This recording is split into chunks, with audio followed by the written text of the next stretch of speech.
back again to Ultra Life Today. Thank you so much for telling your friends about the broadcast. It's growing, and we definitely appreciate that.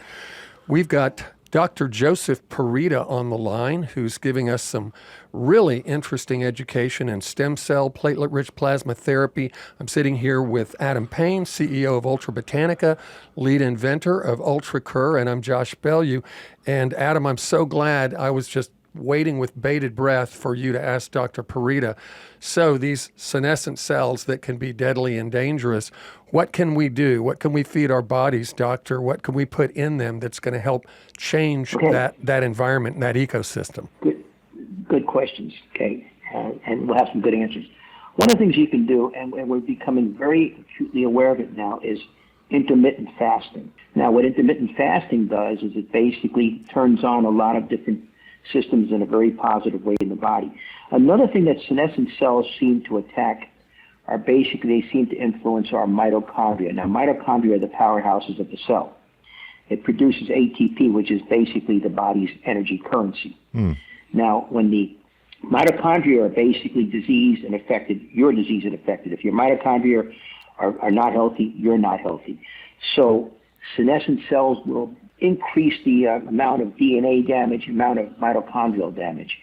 So the more we get rid of these cells, the better off we're going to be, the better our health is going to be. So intermittent fasting is one thing. Reducing inflammation, because again, senescent cells are basically inflammatory cells. Many of them are from the immune system. Diet is also just the proper diet. You don't want to have a diet high in sugars and things like that. Exercise, I can't stress to you how important that is, a very important aspect of it. Now, there's some new therapies out there also that help get rid of these cells. We think hyperbaric oxygen can basically take care of these cells also. Interesting. And then we think also the opposite, hypoxia, intermittent hypoxia, we think is also very important in helping to eliminate these cells. Now, ultimately, what we try and do in the body is we try and stimulate the amount of a compound called NAD. NAD is basically a coenzyme vital for the production of ATP, which again is the body's energy currency. Interesting. So these are all kind of interrelated. The senescent cells seem to rob the body of ATP and NAD and things like that. Not enough energy, you're basically not going to do well. So other questions that you have about these cells? So Doc, it sounds like that these senescent cells are just inefficient users of energy. So if we have a bunch of inefficient use of energy because of damaged mitochondria, they're not producing ATP in an efficient way, and they're probably producing a lot of, what do we call them, oxidative stress because of the inefficiencies of the ATP production, correct? So it behooves us to reduce these senescent cells so that we can replace them with healthy tissue. Correct me if I'm wrong, but the senescence, if you don't get rid of the senescent cells, your body doesn't create replacements in the tissues. They're essentially taking up space that we want them to die, to apoptose, which is the technical term, and so that we can actually replace them with healthy tissue. If they die, does it actually encourage new cells to grow into those spaces? If we use senolytic agents, yes. So I've heard quercetin can be a powerful senescent agent. Is that true? Okay, quercetin, a superb one. Curcumin, a superb one. Fisetin, Fisetin. I've heard about that. You've talked about that. That's right. Now, one of the newest pieces of literature that came out, I think just about a month or so ago, one of the absolute best senolytic agents is ginger. Gingerols. Yes, very important senolytic agent. So, and you've got to realize the senolytic agents all work a little different. They may attack one cell but not another. So you have to use a combination therapy to really get them better. And there's another medication that we use it off-label. It's called distinamide. And it's basically leukemia medicine, but it's very powerful. And it's been done in a number of university studies for conditions that nothing else has worked. And they've gotten the patients better. There's something called pulmonary fibrosis. It worked dramatically better. And I believe it was University of Texas and Wake Forest that did the study work on this.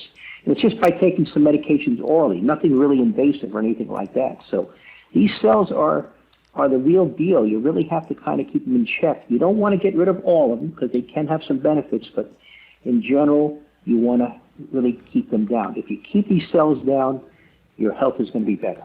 You also mentioned a substance, doctor, called NAD. NAD. Do you want to expound a little bit on that? Because I've heard of different high-profile athletes and celebrities using infusions of NAD for a variety of things, even when they're injured or even when they're sick. How does one get NAD in their body, and are there some forms of it that are better than others? It's a little bit of controversy as to which one you should take orally. There's NM and there's NRM and there's like that. But basically, there's a number of good companies out there that produce NAD compounds. It's not really NAD that you're getting; it's the precursors. Right. The body then converts them in the body. So you have to realize that. Now, in my office, however, we'll do intravenous NAD. Right. Okay. And we can basically give it right to the cell because sometimes, our bodies have difficulty in what we call bioabsorption of the compound. Interesting. For instance, that's one of the reasons I like your product, UltraCure, because it's very bioavailable compared to a lot of things. I know if I give the patient that, it's going to go to their system, whereas I give them some other type of supplement, it's probably not going to get absorbed. So that's one of the important things. If you give something intravenously, it's going to be better. But NAD, our level of NAD in the body drops 50% every 20 years of life. Interesting. Wow. I didn't know that. Yes. Is that just because of senescent cells, or is that because what's going on? Very interesting. I'm writing a book, and this is the chapter I was working on a little bit today. So it's from senescent cells. I need to get more technical. It's a CD38 immune cell. It's a big consumer of it. But there's another thing that consumes NAD quite a bit. In addition to making ATP, there's a number of enzymes that repair DNA damage. Okay. Oh, nice. Now, if DNA damage accumulates, what do you get? Basically cancers. It's very important. Now also NAD and curcumin, for that matter, stimulates a certain gene called the P53 gene. I'm not sure if you guys are familiar with that. I'm very familiar with P53. Okay. P53, basically tumor suppressor gene. The problem that we have in the human race, so to speak, is we have one copy of this gene. Oh. And a lot of times if that copy gets, DNA damage, et cetera, we have a problem. We have trouble suppressing tumors. However, for instance, like an elephant, which is one of the largest mammals known to man, you think that would be a setup to get cancers and things because of just the sheer number of cells. Yet it almost never gets a cancer. Why? It has multiple copies of the P53 gene. Oh, interesting. So something to keep in mind. So, Doc, I wanted to change gears just slightly because I heard about something and I want to just bounce it off you. It might go nowhere. The beta-glucans, you mentioned that immune cells represent the largest majority of senescent cells in the body. And I've been reading literature about how specific fractions of beta-glucans, 1,3 and 1,6, can actually transform a senescent immune cell into a non-senescent cell, in essence, reactivate it into a normal type cell. Have you heard anything about this? I'm not convinced that's going to happen. It might, but the beta-glucans, by and large, it's interesting that you bring that up. I'm looking at a company that's going to do some blood testing for that, and we can see how we're actually managing with the senescent cells. So we'll do a blood test, and then we'll give the patient senolytic agents. And a senolytic agent basically is something that kills the senescent cells, and then we'll do another blood test maybe a couple of weeks later and see what the differential is. See if we're making any ground on it. This same company is also doing NAD blood levels, which is very interesting. So I'm really intrigued by it. I'm going to be writing a blog about it, so stay tuned. Well, I think we make a quercetin conjugate right now, which could be with a curcumin conjugate, and then maybe looking at fisetin. We might want to talk later about doing something that's specific as a senolytic product. And I already have a great formula already ready to go. Well, let's talk. Let's get something out so people can help with this problem. I'm actually pretty excited. You've reinvigorated me around this whole concept of senolytic agents. I think we can really help people with something. No, this is where it's at. Senolytic agents are very important. My wife is now making ginger tea every day, and it's good for both of us because I told her, I said, look, this is really good. I said, I don't want to take it every day, but a number of days a week I'm going to have it. Yeah, there you go. We want to pulse that into our health. So quercetin, curcumin, maybe some NAD supplements, gingerols, heavy extracts of ginger, and what else? And maybe some beta-glucans to help with the immune system. These are all great agents. Go ahead. Dr. Parita, I have actually met some people over the phone that have traveled from other states to come have you do your platelet-rich plasma therapy on them. You've mentioned your blog and some other things a couple of times. How can individuals actually connect with your blog and even connect with your office if they wanted to come see you in Florida? Sure. Real simple. The blog is S as in Sam, T as in Tom, CELL.com, STCell.com. Most of my blogs I write myself. If my name's on it, that means I wrote it. I don't have a ghostwriter. Very nice. I mean, I have some of my nurse practitioners and things write some stuff too, but their name's on it. But if my name's on it, I did the work. Because let me tell you something. When you write a blog, or more, it's not even a blog, it's more of a scientific article. There's like 10, 15 pages sometimes.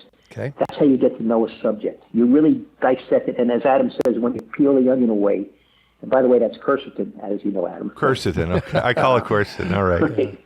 Okay, whatever. I'm just saying. But that's how you learn things sometimes, you know. And when I give a lecture, I want to say to myself, I want to be the most knowledgeable person in that room. I don't want anybody to throw a curveball at me. I want to be able to throw the curveballs back and say, yep, that's what it is. So just for everybody again, it's stcell.com. That's Right. the place. That's a blog with the Institute of Regenerative Medicine. And I guess there's that's my home base.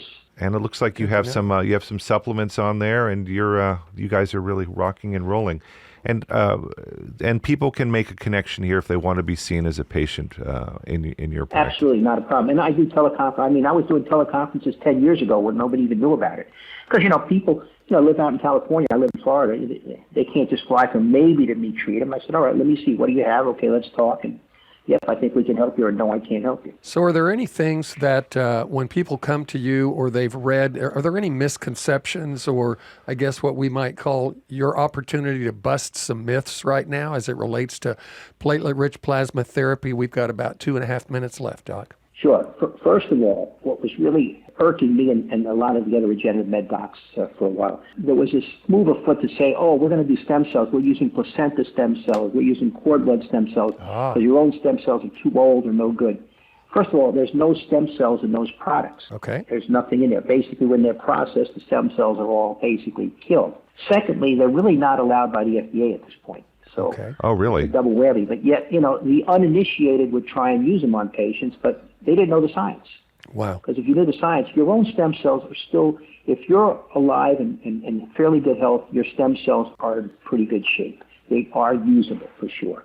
We maybe at a future segment we'll talk about the different methodologies that you use to harvest stem cells. Not a problem. And More than ways happy. that we can facilitate healing in the body and actually help our bodies to get back to a homeostatic level of function, which is really what we want. We want everything back to be in harmony with itself so that our joints can move, our bodies can move, we can be pain-free and enjoy life to its fullest. Dr. Parita, it's Correct. so awesome that you joined us today. Every time Adam and I It's been do my one pleasure, of these, guys.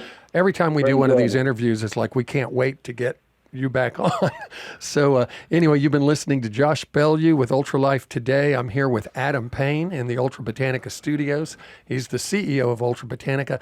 And you've been listening to Dr. Joseph Parita. And if you want to connect with him again, it is S as in Sam, T as in Tom, cell.com, stcell.com. Thank you all for joining us on Ultralife Today.